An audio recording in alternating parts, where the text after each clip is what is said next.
utilize this. So this is the 1.0 definition of open source done by the Open Source Initiative. And so the other thing is some of the risk, some of the legal legislations we have seen, like the European AI Act, then regional legislations, guidelines by various authorities, and some of the problems which are being faced by the usage of open source AI or open AI. So to start with, I would ask Faiz or Rahman to look at the models globally and what is your understanding and what is the advice you would provide to the ecosystem.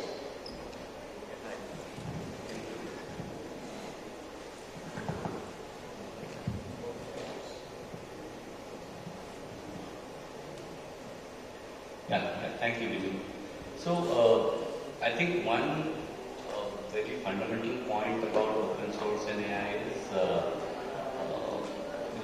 like the previous wave of software development, open source is again playing a very heavy role, and that's very evident with what we are seeing in regulations.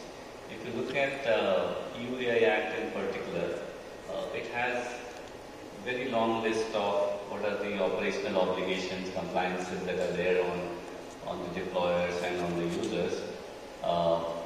But it kind of puts explicit concessions for open source providers. So if you do this in a contrast, the proprietary model providers, they have to quantify their AI use case, whether it is a prohibited risk or high risk or moderate risk use case. If it is a general purpose AI model, then again the obligations and compliance are very high. Systemic risk AI models, they have very long list of compliances. You have to do risk assessment. You have to do quality assessment.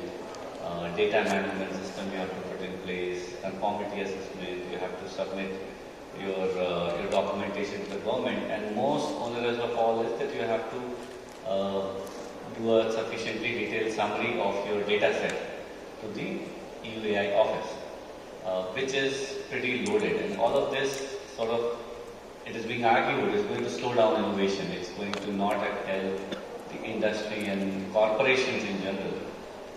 But there is a very broad exception given to the open source world. From all of these obligations, that you don't have to disclose your data set, you don't have to do quality risk assessment, you don't have to do data management system, you don't have to submit anything to the authorities. So that's pretty different, and it's a sharp contrast.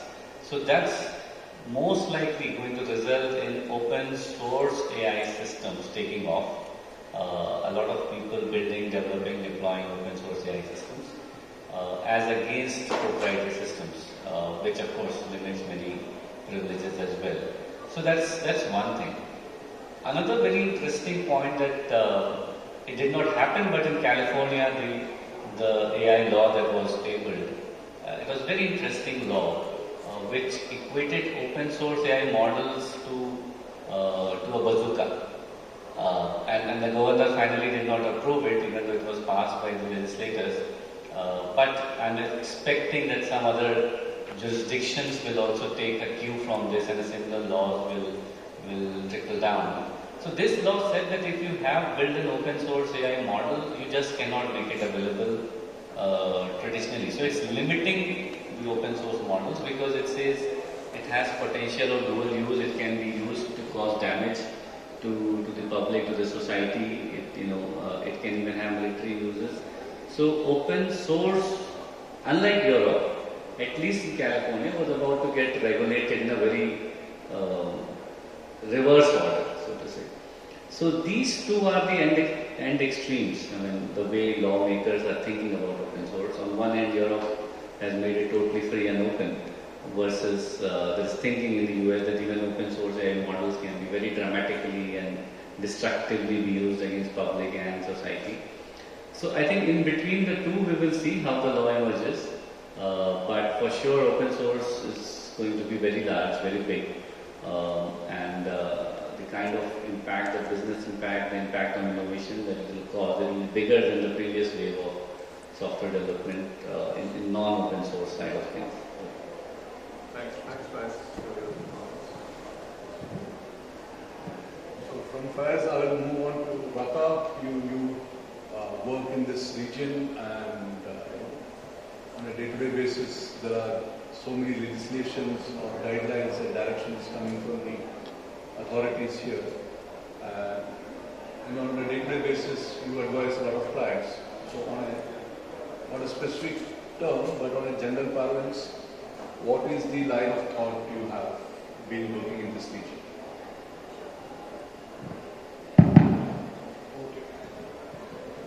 Yeah. Thank you so much, Biju.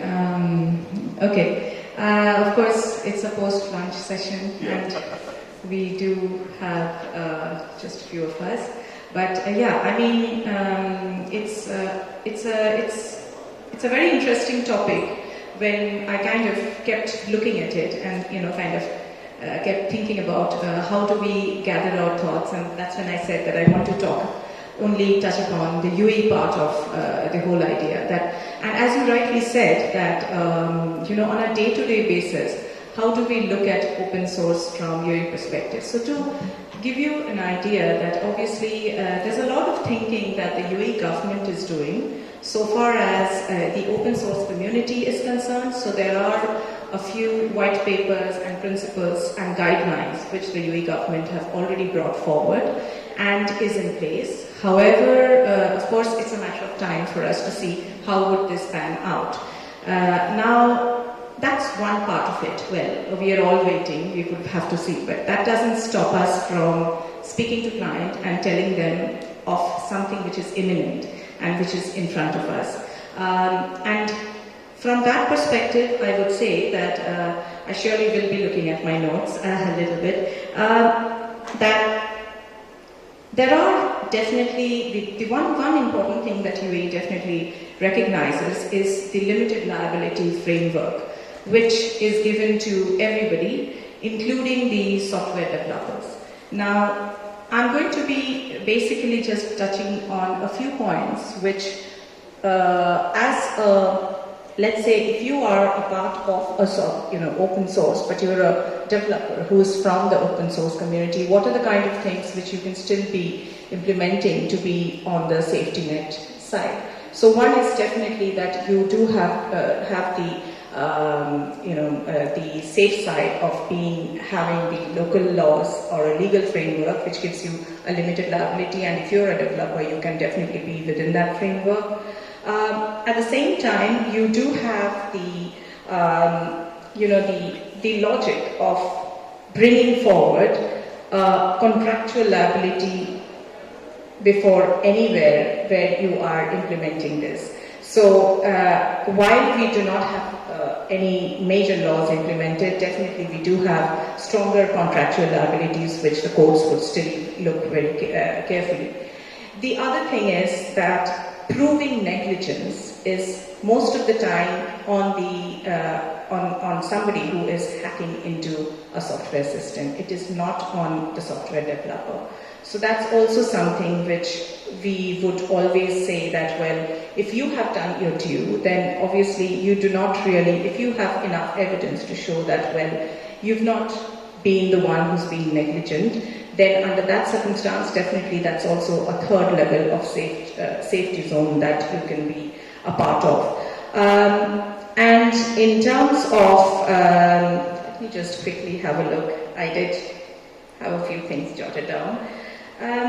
Yeah, of course, the copyright law. The UAE copyright law, the software is considered as a literary work there, granting creators the exclusive right over its use and distribution. So I would say that when I kind of looked at it and I said, okay, there is also this which we can hook on to and we can kind of help, because see, I'm literally looking as somebody, as an external counsel, that if there is somebody who's approaching me, who's who's into trouble, what are the kind of things that we can still say. So yes, to kind of give you in a nutshell, definitely that is something that we would want to bring.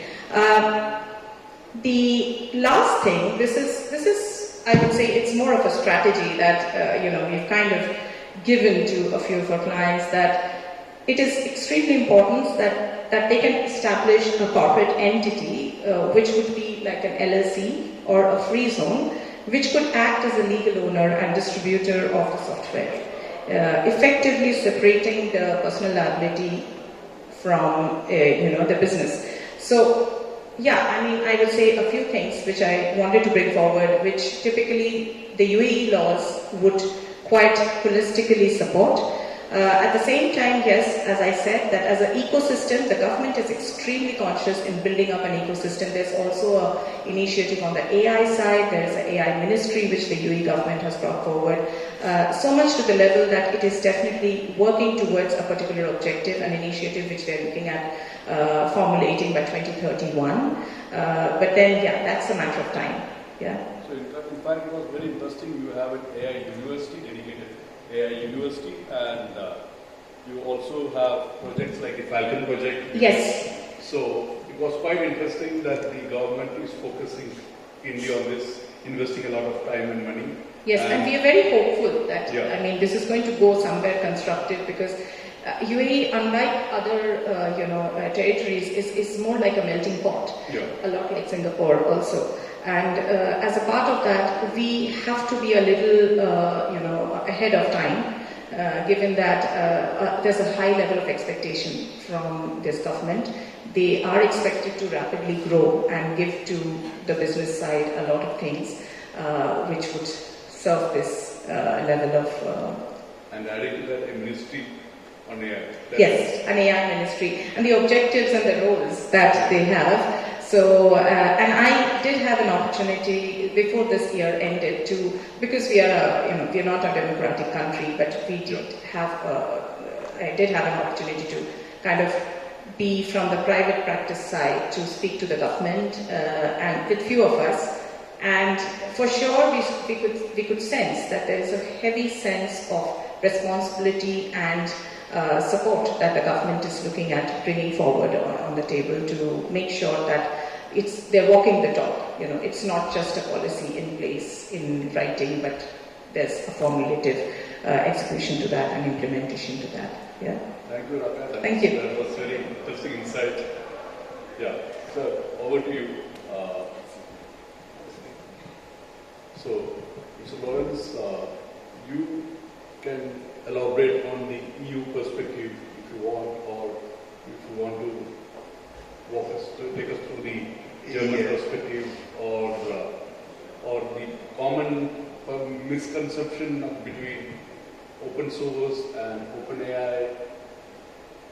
Yes, I think I will not talk so much about the directive of the EU. I come to the core problem, which for me is the core problem, that the two terms of open source and AI are such different matters that you cannot bring it under one hat, that this is impossible. And how will we deal with that? The EU directive and the few publications we have now about the AI say what may not happen with the AI. It may not infringe our human rights. It may not make problems with the economy. It may not that, may not that. But we have no approach from the positive side to say AI is good for, and there are the limits and there are the advantages. We have not, because we don't know what the limits are. And for me, the core question, I come back to that, is can we, in relationship to the open source, we know what open source is, more or less. Is a model of open AI really possible? Because the AI is something, a system, let's say, it's not a software, it's a system.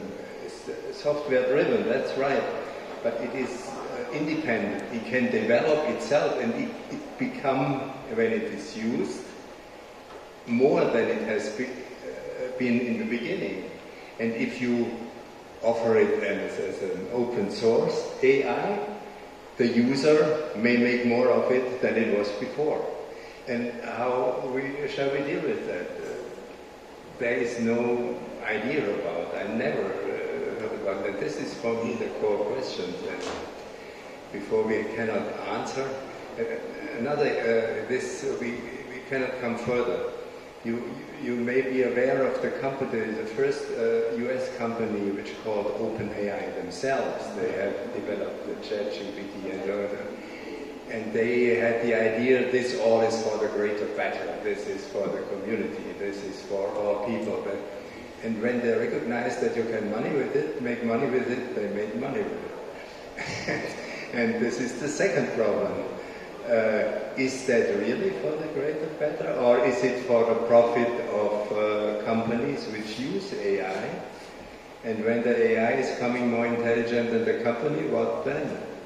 So there are a lot of open questions in my view, and for me, in the moment, this is not open, and open source and AI is not compatible at all. So, if I can attempt to answer that question, that has been answered by the Open Source Initiative. They are called the Open Source Initiative. It is called the Open Source AI Definition 1.1. I'm reading that out. And open source AI is an AI system made available under terms and in way that grant freedoms to use the system for any purpose. You would see that some of them only talk about commercial purpose. Sorry, sir. Yeah. Let me be open. Even the definition is wrong.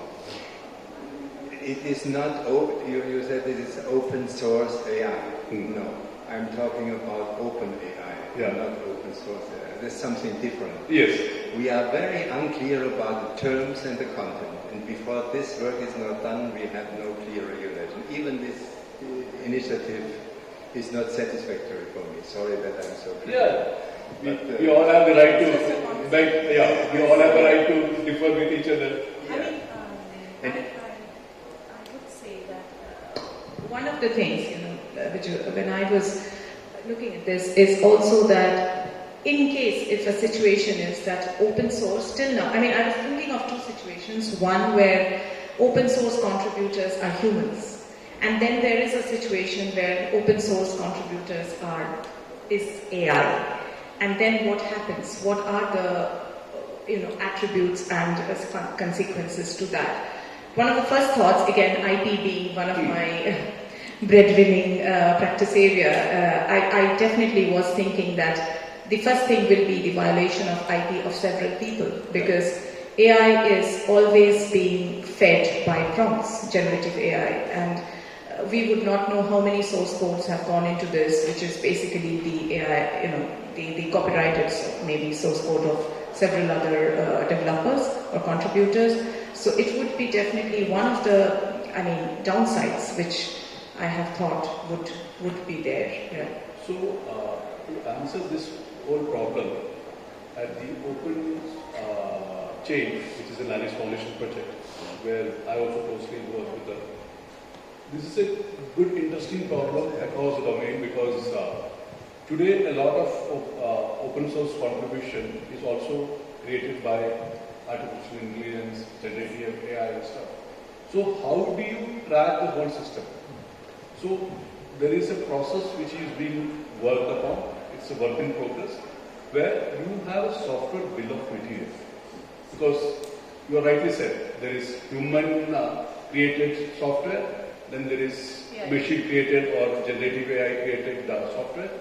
So you have to differentiate the first instance where this is being used, because otherwise you could get into license non-compliance, you could get into patent infringement, you could get into trademark issues, you could get into all those issues.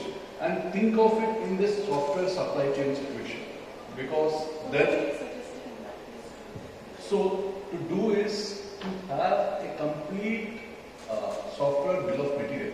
So that's like a mandate from the US government through an executive order post the COVID situation. That's a mandate even in India. If you are dealing in the financial sector, the city has mandated software bill of material. Even in Japan, that's coming up. Across the globe, software bill of material. Then there are sectoral regulators who are asking for software bill of material. So today, if you are using, because you could be a procurer of software, you could be a user of software, you could be a contributor of software. So let's say you are a human who is contributing and some other entity is providing AI-generated software. So unless the whole things are not clear in the whole supply chain, there will be a lot of consequences, because let's say I am an auto major and today every auto major is software defined. So the ultimate auto major might be sued for non-compliance. It could be any non-compliance. It could be a trademark non-compliance, it could be a patent infringement, it could be a license or open source license non-compliance. So to ensure that all those risks are not done, are created, you would identify and flag. So for example, I take some piece of code, I attribute where this came from. Let's say this came from an open source project. So which piece of code came from that open source project, which was the version of it, which was the license of it. Track it back. To track it back. So that, did it come from an open source community, or it came from a generative AI system, or where it came from, where is the origin? Because this also has a lot of implications from a data protection perspective. I can give you an example. Equifax, there was a huge data breach. So they initially blamed the Apache Foundation because that originated from Apache structs. And once the investigation was done, it was realized that there was a patch released by the Apache Foundation, and Equifax did not fix the patch. And they blamed the Apache Foundation. And so you can try to trace it back. So the beauty of having a software bill of material is that you can trace it back where this problem came from, and you can fix liability. And here, initially it was the Apache Foundation was blamed, but it was realized that Apache Foundation had did its job because it has released the patch. Equifax did not fix the patch, and because of which there was a huge data breach. So the liability is Yeah. So what I'm trying to tell you is that the consequence of not complying and fixing the liability, if you don't follow process, because as we all know, every entity has a pressure to ship out software. So if you don't have it as part of your initial process itself, as part of your DNA, you don't have a software bill of material, or you don't have a proper process in place, things can be really bad once the product is shipped out. And especially in today's time, it is not just your competitor who is suing you. Like in the case of Panasonic versus Copenhagen, 100 million was a claim by a competitor because you could ship the product to the market because you are not compliant. So you can ship the product faster to the market. You could be stopped by the customs authority because you are non-compliant. Your distributor could be sued in a different country. So all these scenarios, increases the risk. So the best way to mitigate this problem is, whether it is an IP risk or a data breach risk or any of those risks, is to make sure that the whole stream. So you could be a procurement team. You should ask, do you have a software bill of material? Or make it as a part of your policy. And so whether you are a procurement team, whether you are an IP team, you are a legal team, all of them should be aware of these things. So otherwise, this will be a problem which is like a waiting time bomb. And on top of it, because we work with a lot of entities who use any of these, open source models, and some of the questions we ask them is, where is this software coming from? And what is the liability they take? Because most of licensing it. Yeah, so they are licensing it. If you see, most of the liability is limited to $1,000 or $100. But our client is charging their clients, their business partners, a lot of money. So how do you make sure that you are not liable? What is the liability you can fix on the people who is providing that software, OpenAI models, and also how do you mitigate from a future risk, maybe by taking an insurance, and your insurance is costly. I mean, indemnity clauses. Yes. Those kind of things could be also part of it. Yeah. So now moving on to Sanil, you. Here's Your thoughts on this? Like you would have worked on a lot of issues, like also on the transactional side. Yeah. Yeah. How do you mitigate those risks and Absolutely. Yeah. So I think in terms of so if you're speaking AI generally, there are several ways to mitigate risk. But if we're talking about open source software which implemented into AI, whether it's generative AI tools or others. I mean, in terms of mitigating risk, right, as a business that's going to use any of these tools, understanding, how it's going to be used, having a system and policy in place so that all users know what they can do. And this goes back to Raka's point on IP infringement, right? So, or if it's, on your point on data protection, right? So, if there's any personal data going in, do you have consent to use that data for that purpose? This is generally speaking, right? Like in most, I'm speaking on a really holistic level here because obviously different jurisdictions have different exemptions and things. But if as a business you're using personal data, you need to basically either have a consent or an exemption to use the data. Then on the IP side, whatever inputs are being put in to the system. So this, from a business perspective, how do you mitigate the risk?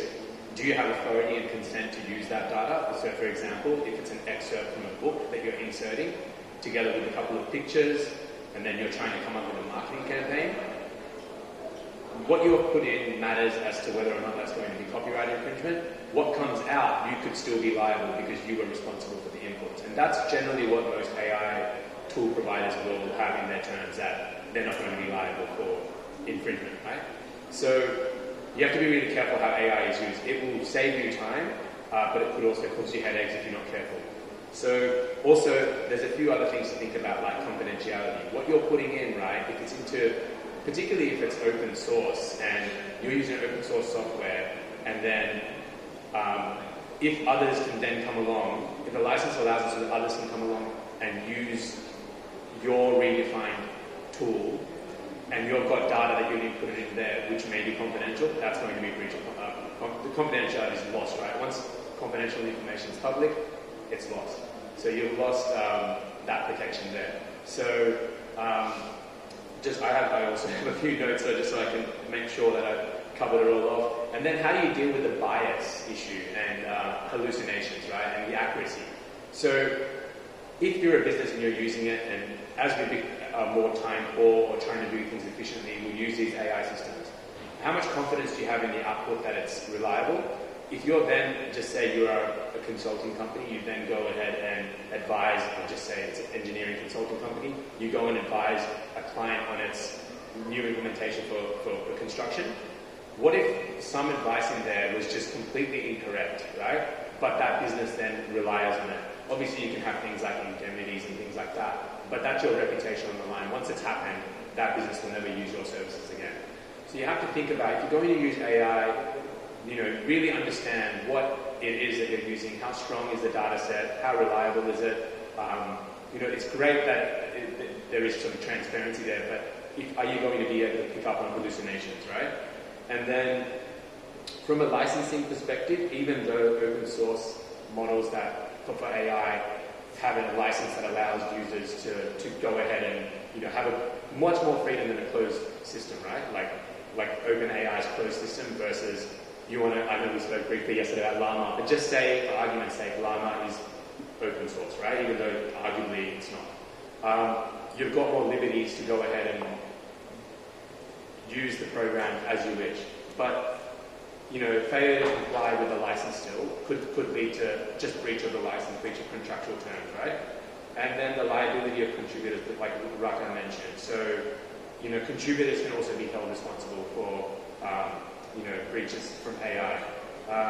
Patent infringement is one that we haven't got into too much, but if the tool, whether with your inputs and with the outputs that come out, has created something that is a technology that's infringing a current patent, and you go ahead and commercialize that and sell that output, then you could be infringing. Not only will you be infringing, but then the party that you've sold it to is also infringing. So all these consequential effects. Going back to your point, Biju, on the chain of command.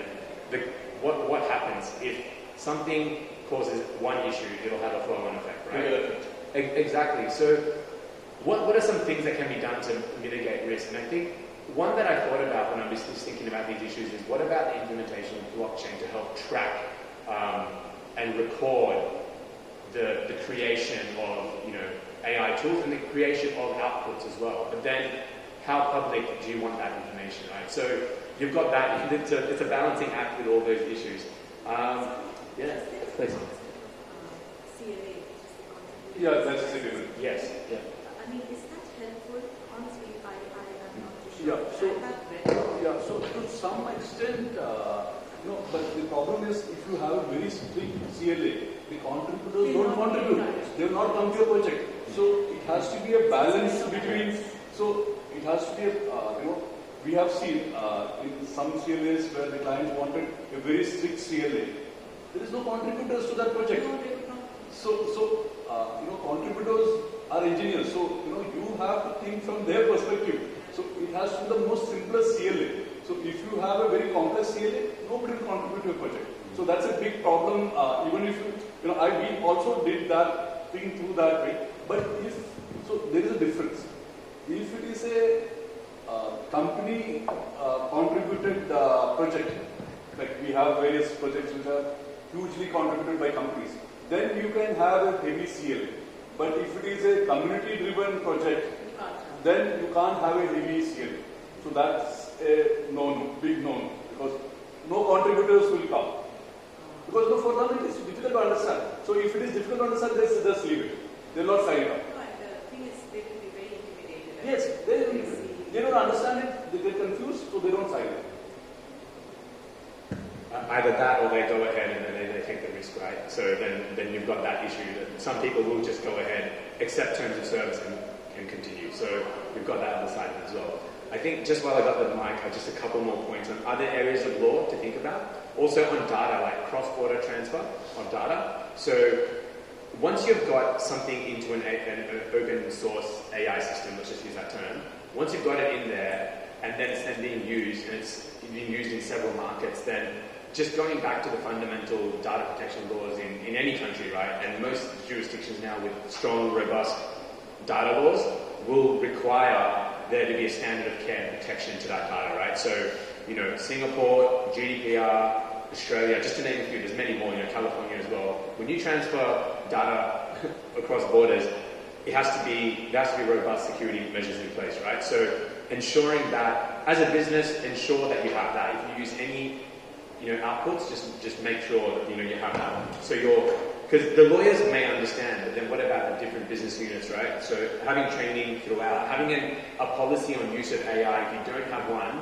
in your business right now, that is, I think, very, very important because employees will be using it, whether they're using it on a personal level, professional, or even a mixture, and they might be putting things into their own personal phone, that's company confidential information.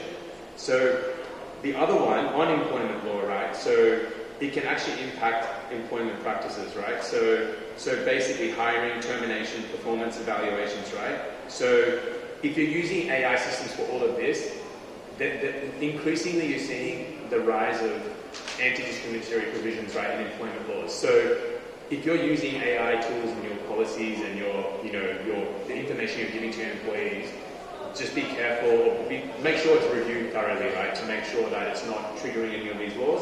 And then just finally on consumer protection, right? So just say FMCG business, selling, different types of goods to consumers. If it's a marketing campaign, if it's terms of use, whatever it is, if there's misleading and deceptive statements that is not picked up by the marketing team that's reviewing the materials, right?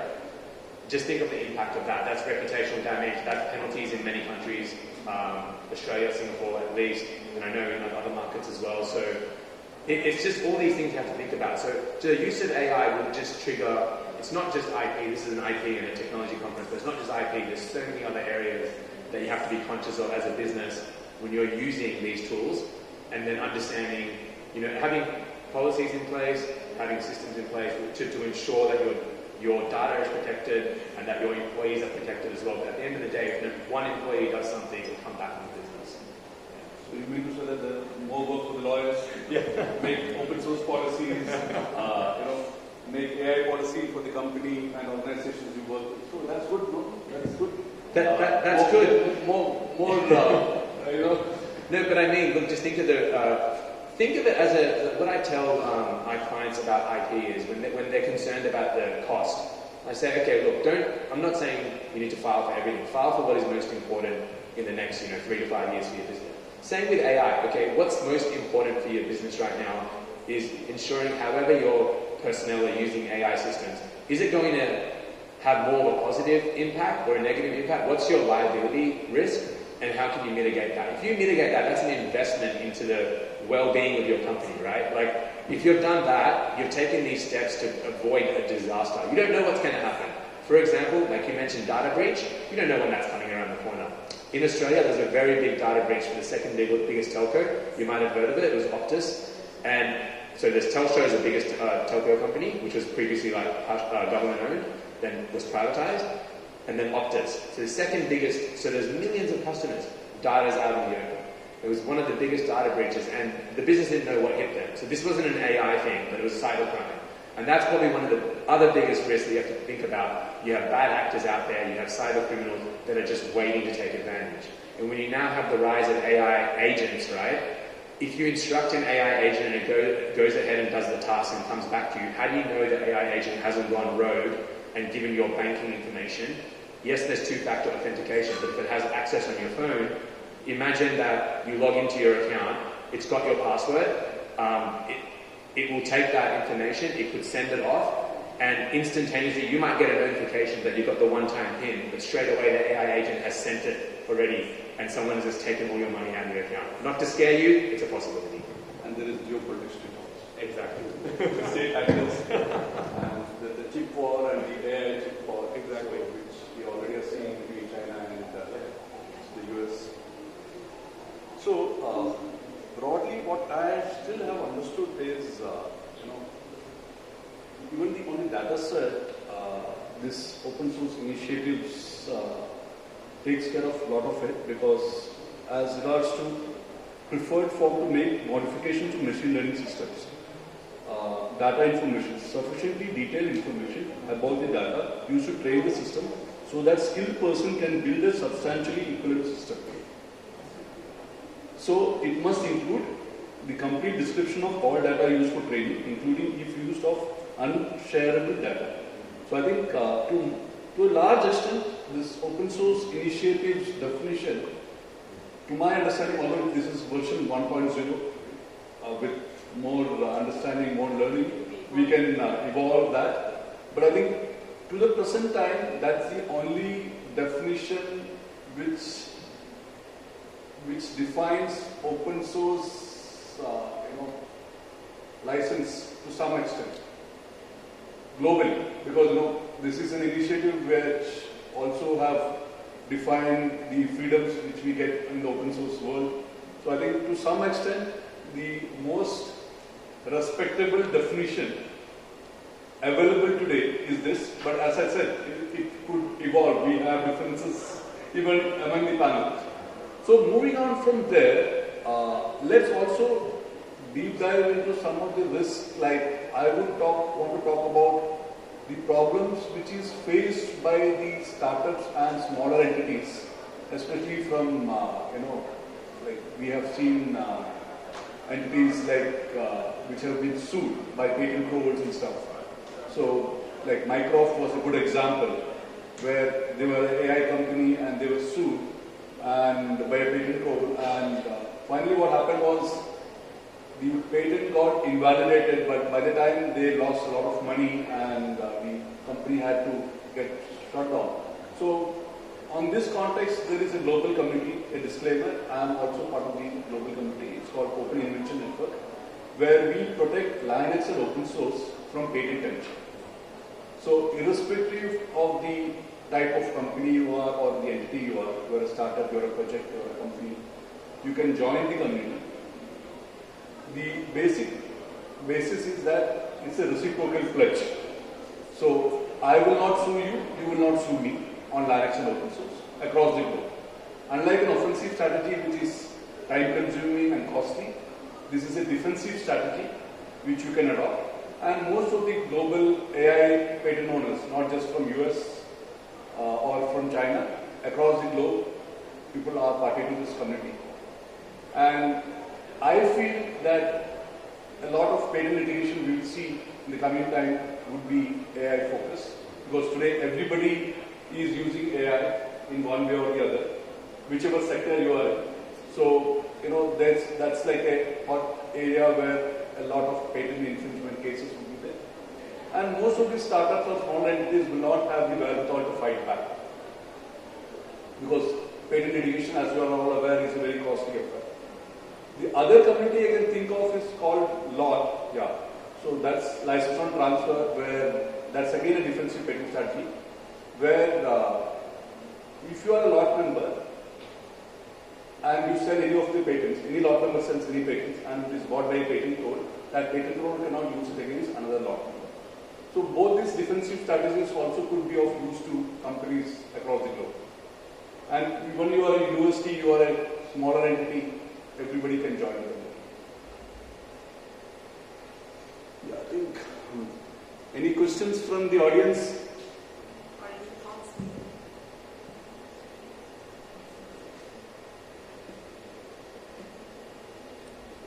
Can I ask a question? Yeah. Can I ask I'll ask a question to the audience, and I know there aren't many here. I know there's been delays left, right, and centre and everything, so thanks for being here. The question is, are any of your businesses, whether you're in-house or private practice, are you using any AI technologies, whether it's closed system, open source? I'm really interested to know, and how are you using it?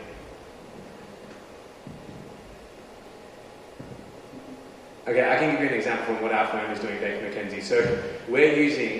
So about 4 years ago, we established Baker Machine Learning, which was to look at, how we can be more efficient in things, or how we're going to use automation and machine learning and potentially AI. And what we did is with Copilot, right, we have that built in.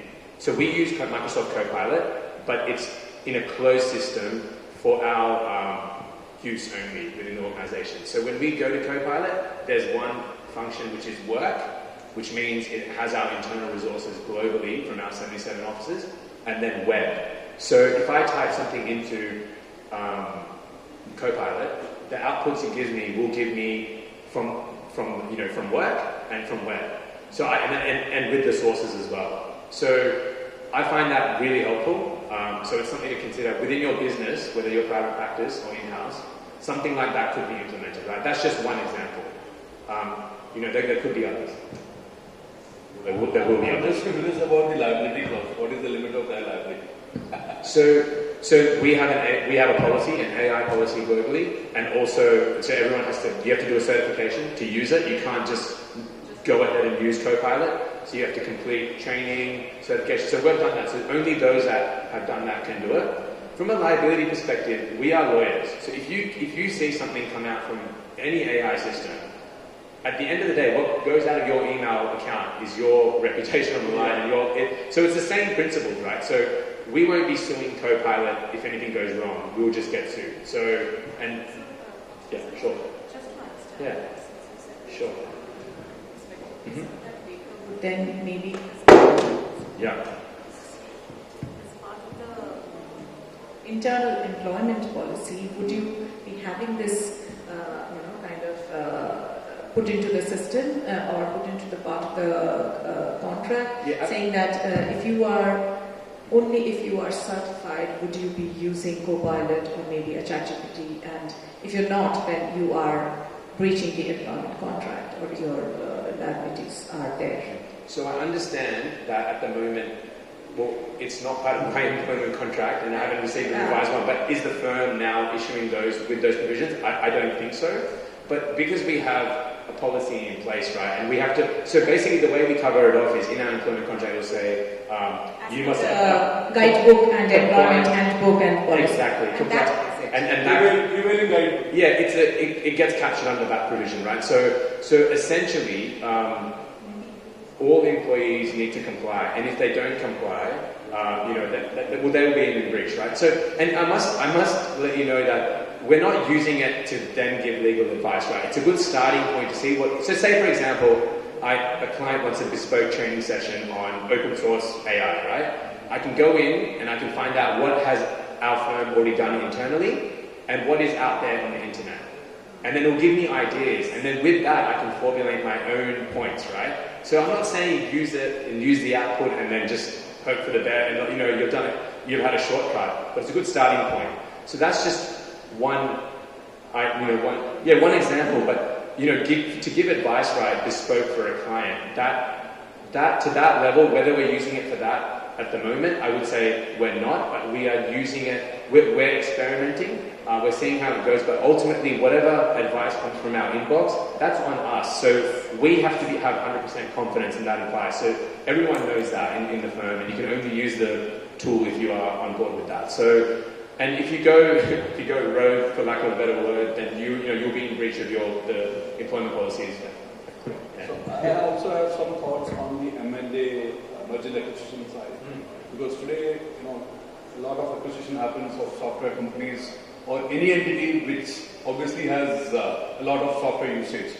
So, does one of the questions come whether there is an AI usage and what is the extent of AI usage in the M&A question and answers? Like you get from the acquiring side or the selling side. And is there a disclaimer on that, or anyone?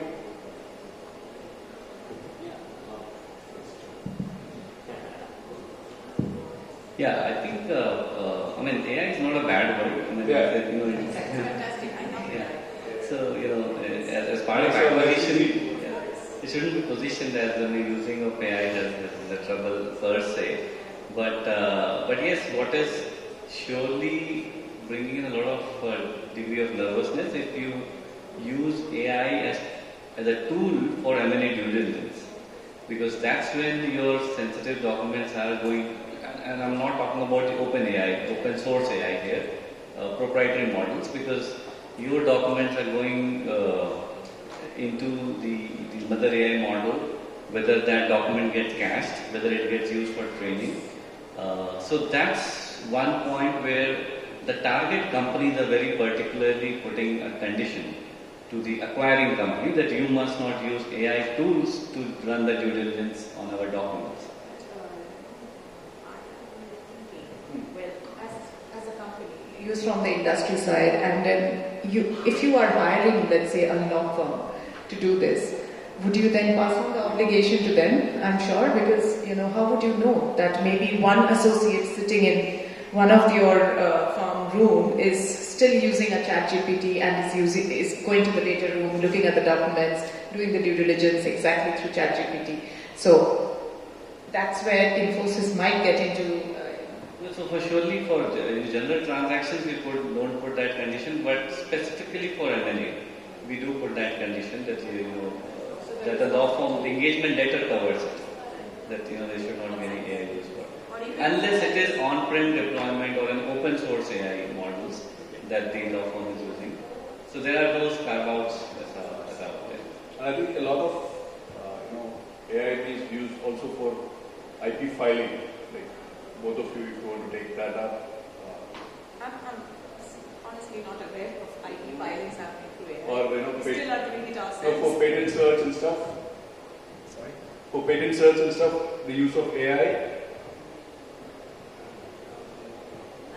Anybody wants to dwell on that? No, we have not. I have not No, experienced it. no experience. So at the moment, not seeing anything that's reliable enough to use. Okay. You can use it as a starting point, but we're not using it as far as I know globally.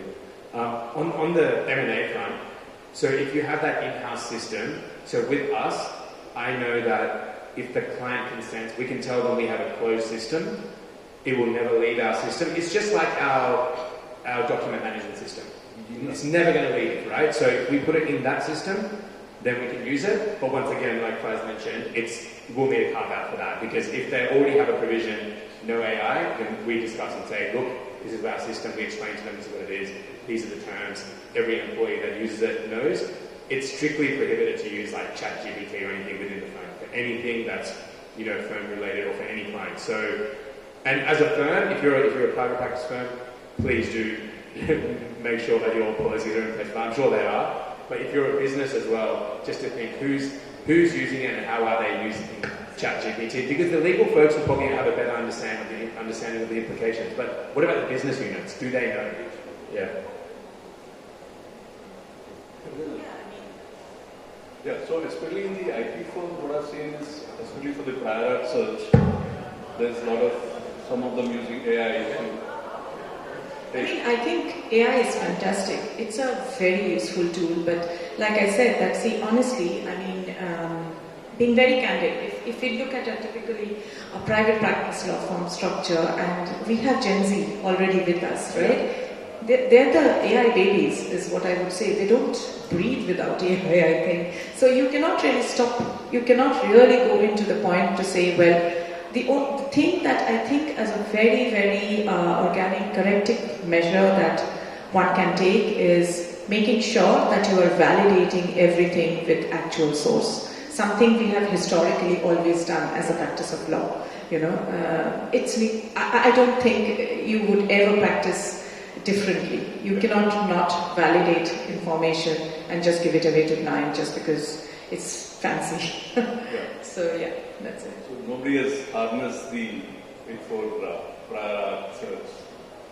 Have you done, Biju? I don't do patent filing. Oh, okay. I don't know if anybody, I can maybe ask them, I can see, I don't know if there is anybody in the room, but... Yeah, so I was told that some of the law firms harness it for prior art search.